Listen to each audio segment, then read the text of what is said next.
Thanks for being here. I'm Denise Merrill, Secretary of the State of Connecticut, and here we are on the eve of another election.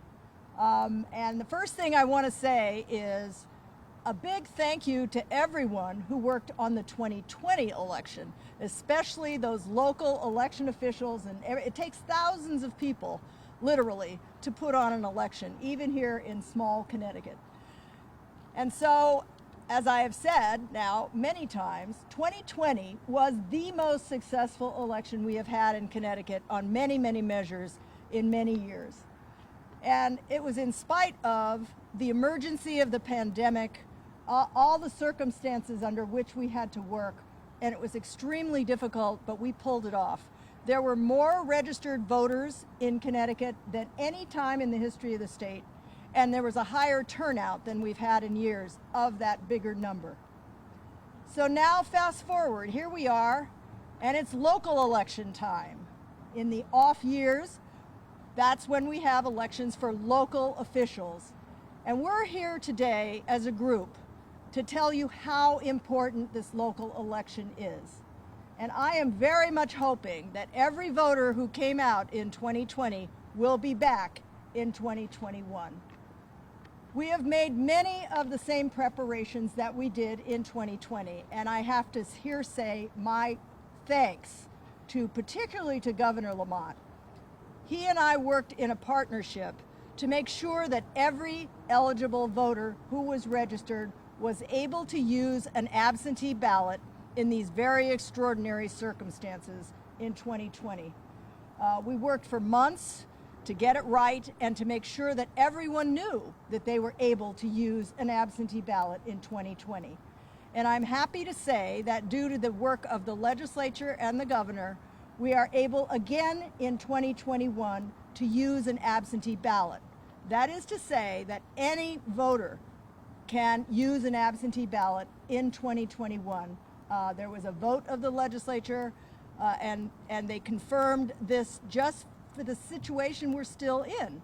And we are still in a situation of an emergency and COVID and people feeling that they're not able to go in person to the polls without jeopardizing their health. And that's the reason we did everything. This is to make sure that every voter is able to vote in whatever way is possible for them. And access to the ballot, of course, as you all know, has been a hallmark of my administration over the last decade. And I thought 2020 was just a real marker for a time when we made that real for people. So my job here today is simply to reiterate all the rules that people should know before they go out to try to vote. So if you're going to use an absentee ballot, and as I said, every eligible voter, every registered voter can use an absentee ballot this year, I would say it's almost too late to be mailing to get an application, because in Connecticut, you have to apply for an absentee ballot. We don't just send ballots to everyone, contrary to what some people may think. You have to apply, you have to be on the voter registration list, and then you can do it by mail, but it's getting close enough to the election that I would strongly recommend anyone who wants an absentee ballot to go down and get an application at your town hall. In Connecticut, our elections are held in every one of our 169 towns. There are registrars of voters, and that's where you go to the town clerk's office to get your absentee ballot application. You can fill it out right there. And then you can just drop it right either at the town clerk's desk, you can get your ballot right there, or you can drop it in the other new thing we have now in Connecticut, and that's the ballot drop boxes, which became a wonderful way for people to be able to make sure that their ballot got to the town in time. I'll give you a few more deadlines just so people know for sure. You can still register to vote if you have moved here or you simply haven't registered up till now. The deadline is October 26th, next week. So you can do that online if you have a Connecticut driver's license. You can do it at the DMV if you're changing your address, or you can do it in person at Town Hall, at the clerk or the registrar's office. Plenty of time. And then that deadline is midnight on October 26th. If you want to check where your polling place is, you can go to our website, which pretty much has any information you might want. It's called myvote.ct.gov. You can get the application for the absentee ballot there. You can look up to make sure you're registered, and you can look up your polling place if you're not sure where it is. All polling places will be open as usual. Let me just say one more word about some of the preparations we've made for this election, because I know 2020 was a very special election. We had millions of dollars of federal money, and we used it to help the towns put up all kinds of protections to protect people against COVID. It was extremely successful. We are making similar changes this year and new processes. As I said, the ballot boxes will be open for people to use. We have done a lot with cybersecurity. I know there have been concerns over the last few years about, can our elections be hacked? I would have to say our elections are much more secure than they were when we first heard about hacking in 2016, which is the year that we heard that the Russians had tried to break into our voter registration system. Came as a bit of a shock at the time. Since that time, we have put in place many, many security measures, both at the local and state level.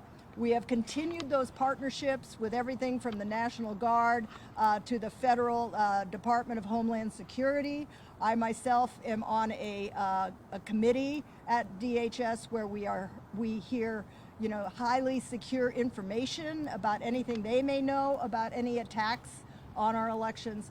So we are much more secure than we were in 2016, and I'm very confident that will continue.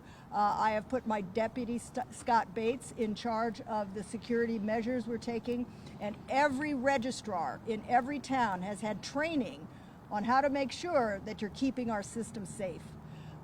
We are taking measures. I know the towns are taking many measures to make sure that people can vote safely if they do vote in person. So I just want to assure everyone in Connecticut that our system here in Connecticut is safe and secure, and you will be able to vote in whatever way you choose because you, the voter, are in charge of your election. And with that, I think I will now turn to some of the folks behind me, all of whom have been very, very interested and concerned with elections and how we do in Connecticut. I am proud of all the work we've done together, and I'm very glad they're here with me today. So I think I'm turning first to Tom Swann, Executive Director of the Connecticut Citizens Action Group and a longtime advocate and supporter of fair elections. Thank you very much, Denise, and thank you for your leadership on ensuring that people in Connecticut can vote safely and that we're continuing to expand access to the ballot.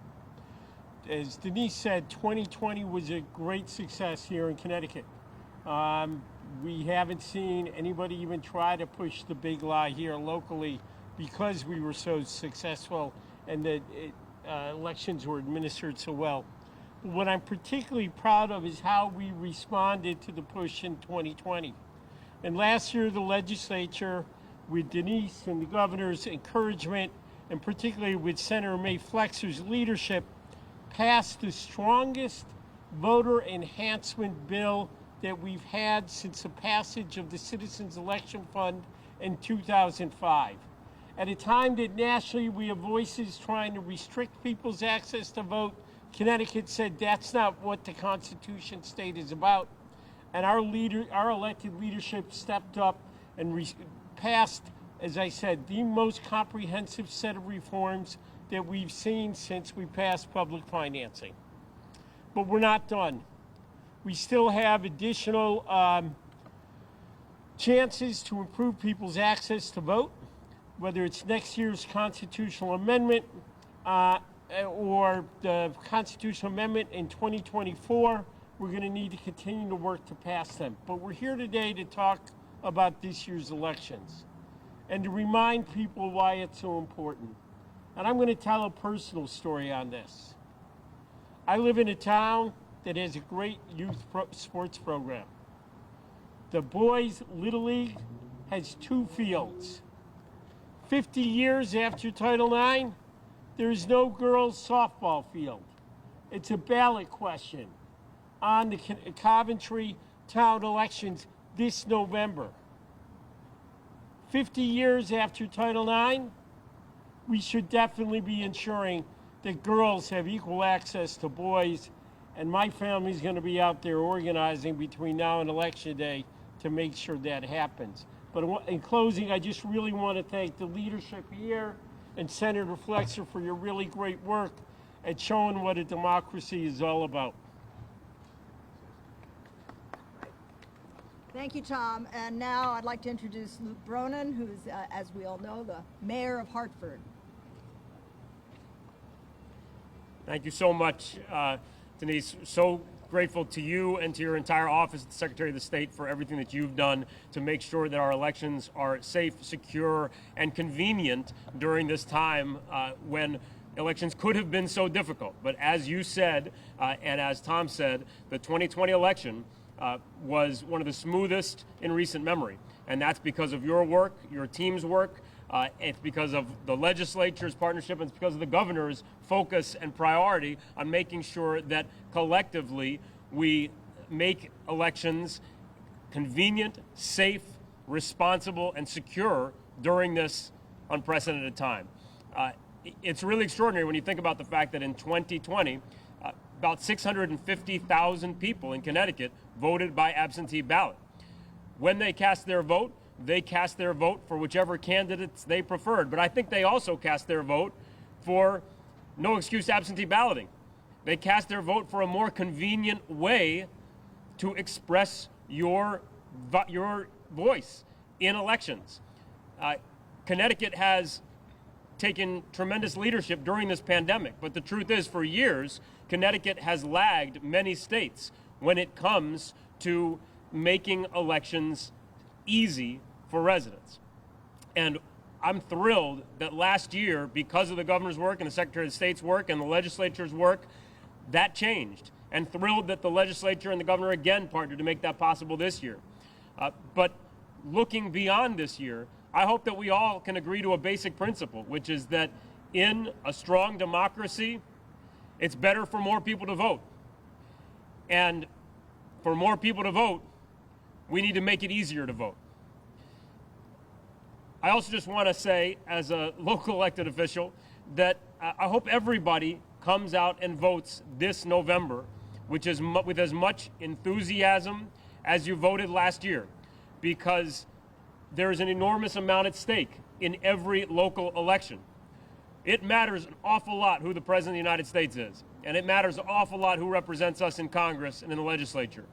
But as Tom said, in so many ways, your daily life is most directly affected by who represents you in the mayor's office or the first selectman's office or the Board of Education or the town council or the planning and zoning board or any number of other local elected positions. So please recognize how much is at stake, recognize how much your voice matters, and get out and vote. And if you don't want to vote in person this year, you can once again check off the coronavirus pandemic as the reason that you want to vote absentee and make your voice heard. Thank you so much again to everybody, and Secretary Merrill, thank you again for the chance to be here and share this message today. Thank you very much, Mayor Bronin. Now I'd like to introduce Rabbi Ginsburg, another strong advocate for voting rights here in the state of Connecticut. Thank you, Secretary. I just want to reiterate what the Secretary's been saying, the importance of going out to vote. It's a fundamental right of democracy to make sure that everybody's voice is heard. And in the religious community, you know, we take this seriously. We know that's how our voice is heard. So we exhort everybody, go out, register, vote. To the religious leaders, canvass your neighborhoods, make sure everybody knows that they have the right to vote and they should go out to vote. And I just want to take this opportunity to thank Governor Lamont for his courageous and really decisive leadership throughout the coronavirus. I think when the history of the coronavirus will be written, Governor Lamont will be regarded as one of its greatest heroes. And on behalf of everybody here in the state, from the bottom of our hearts, we thank him for his leadership. And may God continue to give Governor Lamont and his entire amazing team continued strength to continue to lead this state. Thank you. Thank you, Rabbi. May Flexer. Now I'd like to invite Senator May Flexer to come make a few remarks. She's bringing her Future voter. future voter. she can hang out over there. Good morning, everyone. My name is May Flexer. I'm the state senator from the 29th District and the co-chair of the Government Administration and Elections Committee, and I'm thrilled to be here this morning. I want to echo the comments of Rabbi Ginsburg. I think you're absolutely right about the governor's leadership and how it will be regarded both right now and in history. And I also want to take this opportunity to thank Secretary of State Denise Merrill. This is the last municipal election she'll be our chief election officer for, and how lucky are we that we can have such confidence in our election system because of her tremendous leadership as Secretary of the State for the last 12, or it will be 12 years. And because of her leadership and Governor Lamont's leadership, some of the reforms that Tom Swann mentioned and that the Connecticut Citizens Action Group advocated for were possible.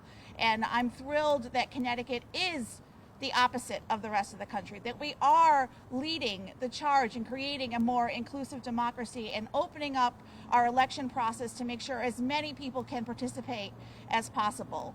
And the fact that we can vote by absentee ballot in this election is due to their leadership, but also because of the steadfast leadership of my colleagues in the state Senate, Senator Martin Looney and Senator Bob Duff. They ensured, when it was controversial, frankly, in the springtime, as to whether or not this expanded use of absentee ballots would be appropriate, when we all were hopeful that perhaps the pandemic was actually waning, we stood strong and we made sure that we didn't know all the facts yet of how the pandemic was going to work. And so I'm really thrilled that voters won't have to make a choice between their health and the safety of their family and whether or not they can exercise their right to vote. So I'm hopeful that we'll see an even larger turnout because it is finally easier in the state of Connecticut to cast a vote in our municipal elections. And it's said every year that municipal elections and the people who lead our towns and our cities are the most important people in terms of how they affect our daily lives. And that's never been truer than right now. Whether or not you can have confidence that your child and their health is safe in school is determined in many ways by your local leadership. Whether or not we feel safe in our communities right now is determined by local leadership. And turnout in these elections has unfortunately been relatively low, especially when you compare them to the numbers that we saw in 2020. So I encourage all voters, look at your ballots, understand who wants to run your town, and make sure that you exercise your right to vote this year. It is easier than ever. You can get an application for an absentee ballot. You can go right down to your town hall, fill it out right there, or take it home and put it in the wonderful drop box that Secretary of State Merrill has ensured is still accessible to voters in every community in our state. It's really important this year that we choose the right people to lead our towns and our cities, and I hope that all voters will be a part of that. Thank you. Thank you so much, Senator Flexer. And now, before I introduce the final speaker and my partner in all of this, I want to take everybody back to the spring of 2020.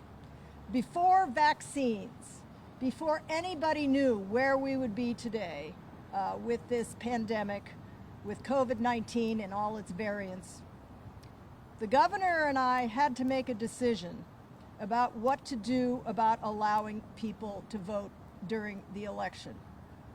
I was getting literally hundreds of emails from people, frantic, because they thought they wouldn't be able to vote, because they were scared for their health, particularly seniors, I have to say, who were particularly vulnerable, or anyone who had any kind of underlying condition that meant they were vulnerable to COVID-19.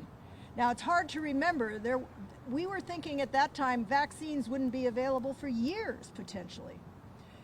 We had never done absentee balloting to a great degree in Connecticut. Usually in Connecticut, there's about 5% of people who vote by absentee ballot.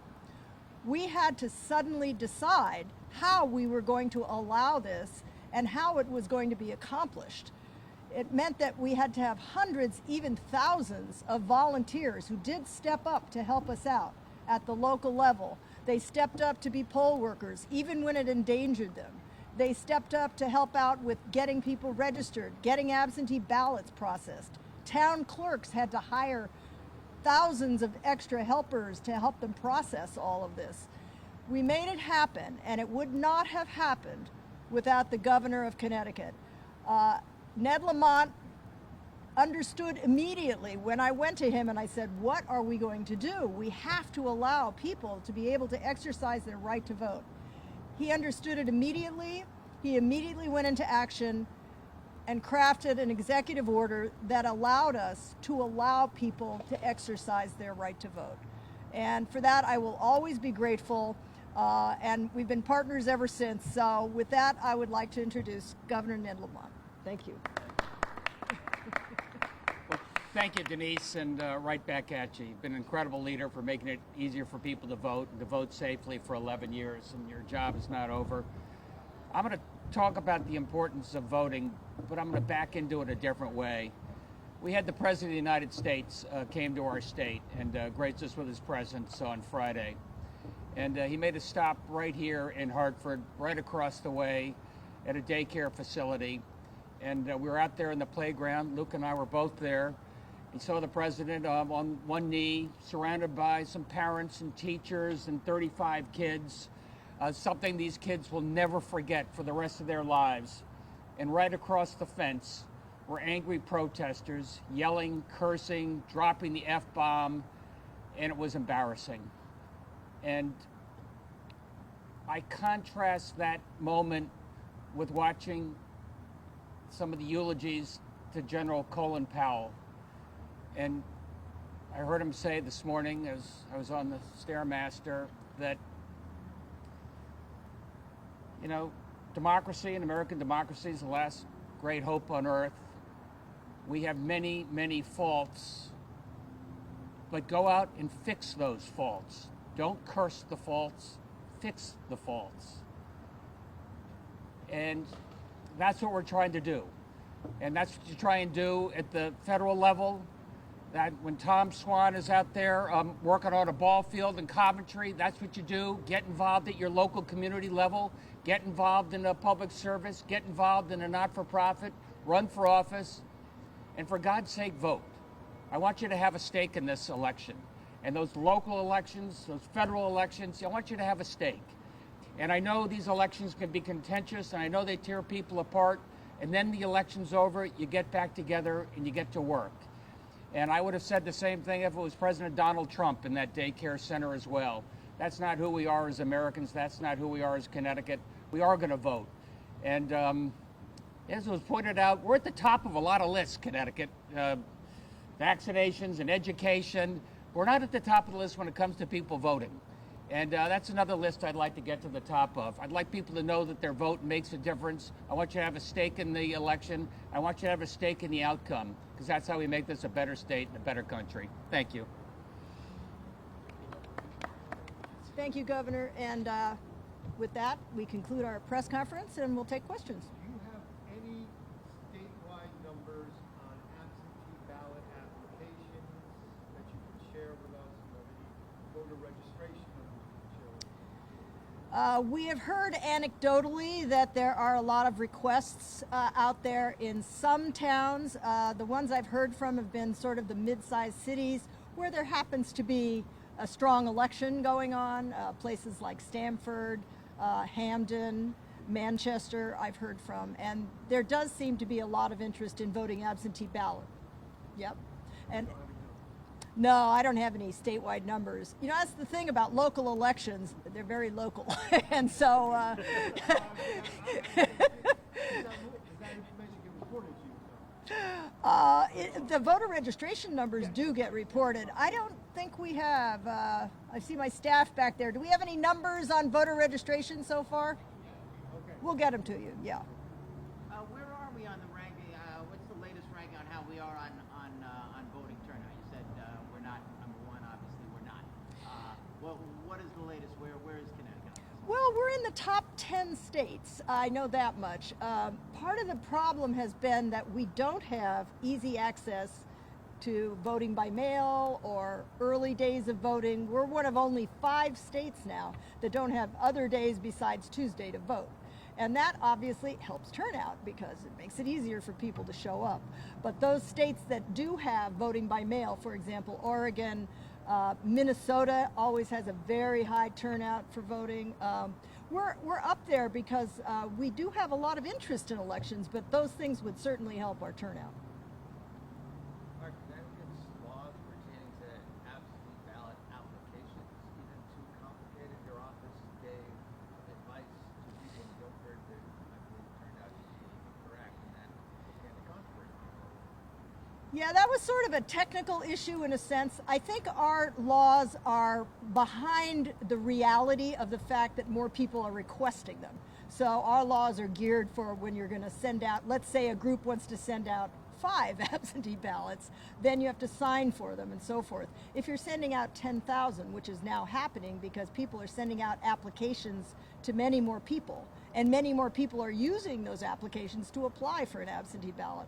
So I think we should look at it honestly, because it is behind the reality at this point. But that only happened in 2020. We haven't really had a chance to catch up with it. Governor, you seem to get something off your chest today concerning the conduct of protesters outside the legislature. Why now? I mean, is this something that just kind of annoyed you? Way to be? Well, it only happened 3 days ago, so it was fresh in my memory. It contrasted with the dignity of Colin Powell, who we didn't always agree with, but was an amazing American patriot. And there's been something of a coarsening of the political culture in this country. And it comes and it goes, and I just thought it was worth stepping up, saying what I thought, and gets back to the importance of voting. I want people to have a stake in the outcome. Since he's in his limo, et cetera, do you have any understanding that the president may have heard some of that chanting? And frankly, did you talk to him about it? I did not talk to him about it, but you could hear it loud and clear from the playground at the daycare center. Yeah, one more, go ahead.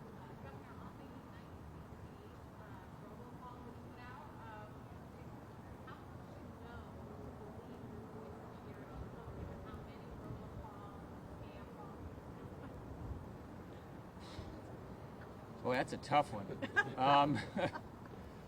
I did the robocall, and hopefully it's a distinct voice and you can recognize it.